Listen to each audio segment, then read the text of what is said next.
ఆధ్వర్యంలో ఏర్పాటు చేసిన స్టాల్స్ లో ఎంతో మంది మహిళా హస్తకళాకారులు తయారు చేసిన వివిధ ఉత్పత్తుల్ని ప్రదర్శించారు.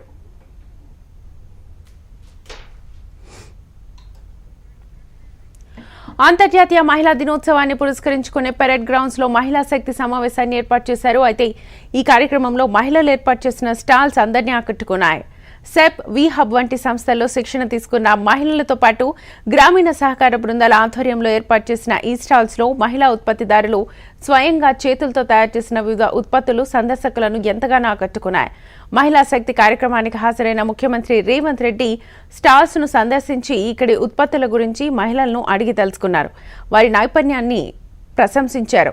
ఇందిరా మహిళా శక్తి పథకం కింద మహిళలు ఏర్పాటు చేసుకుని అందిస్తున్న Mahila Shakti canteen, solar power plant, petrol బంకులకు సంబంధించిన స్టాల్స్ ప్రత్యేక ఆకర్షణగా నిలిచాయి.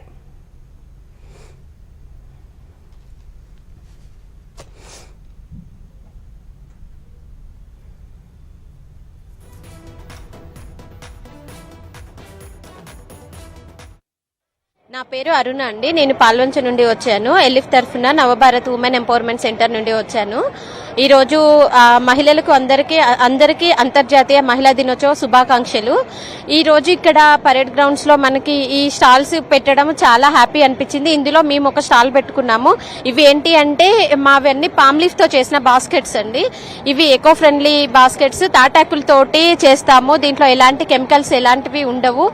ఇవి అన్ని కూడా మేము ఓన్ గా ప్రిపేర్ చేసుకొని ఇవి మేము స్టాల్ అన్ని పంపిస్తుంటాము. ఎవరికి కావాలి అంటే వాళ్ళు ఈ బుట్టలు ఇక్కడే కాదు, ఢిల్లీ, బెంగళూరు, ఇంటర్నేషనల్ లెవెల్లో కూడా మా బాస్కెట్స్ అన్ని పంపిస్తున్నాము. శ్రీలంక, ఆస్ట్రేలియా, అమెరికా అలా పంపిస్తామండి. మా దగ్గరకు వచ్చే మహిళలకు అందరికీ ఒక ఉమెన్ ఎంపవర్మెంట్ సెంటర్ గా మేము ఎంపవర్మెంట్ ఇస్తున్నాము, ట్రైనింగ్ కూడా ఇస్తున్నాము. దీనికి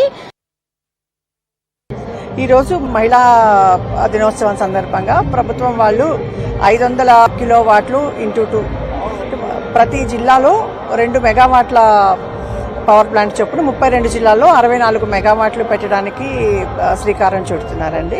వీళ్ళందరూ యాదాద్రి నుంచి వచ్చిన మహిళలు. వీళ్ళు యాదాద్రిలో సోలార్ పవర్ ప్లాంట్ పెట్టబోతున్నారు.